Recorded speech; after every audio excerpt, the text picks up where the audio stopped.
The View hosts have got themselves into hot water again after they did the very thing they purport to be against, undermining women's success. Joy Behar stunned viewers when she said Donald Trump's press secretary, 27-year-old Karoline Leavitt, only secured her position because of her good looks. I think she's probably been put in there because, according to Donald Trump, she's a 10. You know that's what it is. I want to be clear, though. It's not her first job. It was her first press briefing. She worked in the previous Trump administration. The comment was bizarre, especially coming from Joy Behar, who is as woke as they come and positions herself as a champion of feminism. This online commentator said, disgusting Joy Behar of The View accuses Karoline Leavitt of being hired only because Donald Trump thought she was a 10. The aftermath of The View's latest controversy is turning out to be another harsh lesson in what happens when the hosts underestimate their guests.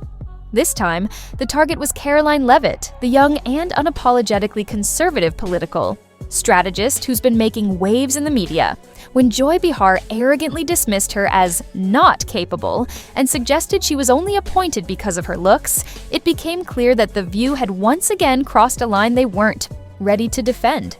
Leavitt, however, wasn't about to let it slide. She didn't just ignore the insult, she came back swinging, skillfully dismantling Behar's condescending remarks and calling out the hypocrisy of The View's so-called feminist agenda. Let's talk about the fact that Democrats have been labeling President Trump a to democracy for the better half of 10 years. Let's talk about how they have compared him to one of the worst mass in the history of the world, and that Kamala Harris and Joe Biden weaponized the court system and the justice system in this country against Donald Trump in an attempt to imprison him. He sat through a courthouse for 7 weeks this past year, and the Democrats were hoping he would go to jail for it. That is real political that has led to 2 heinous attempts on President Trump's life that, by the grace of God, he was able to escape, and he is here with us today. So yes, President Trump knows a little bit about political because he's experienced it himself. And talking about the tragic realities of war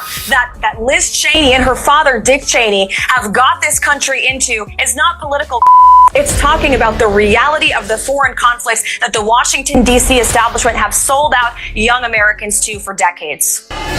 Yet, of course, after those attempted attempts on the former president's life, his opponents reached out to him and said they do not accept political. That has been a key difference there. I do want to play you. No, please. His opponents are saying to this very day the same rhetoric that led to those 2 attempts. The second attempted on President Trump's life echoed the sentiment that President Trump is a democracy. And if you're a deranged lunatic and you're mentally ill, you will believe that lie, and yes, you will take political like we have seen in 2 instances against President Trump. Last week, Tim Walz and Kamala Harris said that everyone who showed up to President Trump's rally at Madison Square Garden was a That's despicable, dangerous, divisive rhetoric that is spewed by the Democrat Party every single day. And I'm so sick and tired of the media pointing the finger at Donald Trump and saying that he is sowing division in this country. He is not. The media is for pushing hoaxes like the one that you all pushed today, and the Democrat Party is for pushing lies about him. But the good news is Americans don't buy it. And that's why today in 2024, President Trump is more popular than he has been since 2016, because people don't trust the media and they're not buying the Harris campaign's closing argument that he's some great to our democracy, because they lived under him for 4 years as president, and our democracy and our country was stronger than it is. Instead of backing down in the face of their predictable elitist snark, Karoline Leavitt did what so many before her failed to do. She fought back, and she did it with intelligence, poise, and most importantly, facts. Right from the start, Leavitt refused to let Behar's comments go unchallenged. She made it clear that her success wasn't due to her appearance, but rather years of hard work, political expertise, and the ability to communicate effectively. Qualities that made her a serious threat to The View's panel of out-of-touch, self-proclaimed intellectuals. Leavitt pointed out the absurdity of reducing a woman's accomplishments to her looks, especially from a show that constantly claims to champion the empowerment of women. The hypocrisy was glaring. The View loves to preach about lifting women up, but the second a woman doesn't align with their left-wing ideology, they dismiss her in the very same way they claim to fight against. Let's be honest, this wasn't just about Joy Behar making a petty remark. It's part of a larger trend on The View, where conservative women are often delegitimized and portrayed as unqualified, unserious, or mere eye candy for their male counterparts. We've seen this pattern before, whether it's Kayleigh McEnany, Sarah Huckabee Sanders, or Elise Stefanik. Anytime a young, articulate, conservative woman rises to prominence, the media goes out of its way to undermine her. She said something yesterday that really pissed me off. And that was, she said, there will be no wokeness here. Oh, yeah. Let me explain something to you. Because without that wokeness, you might not have that job. Yeah. Because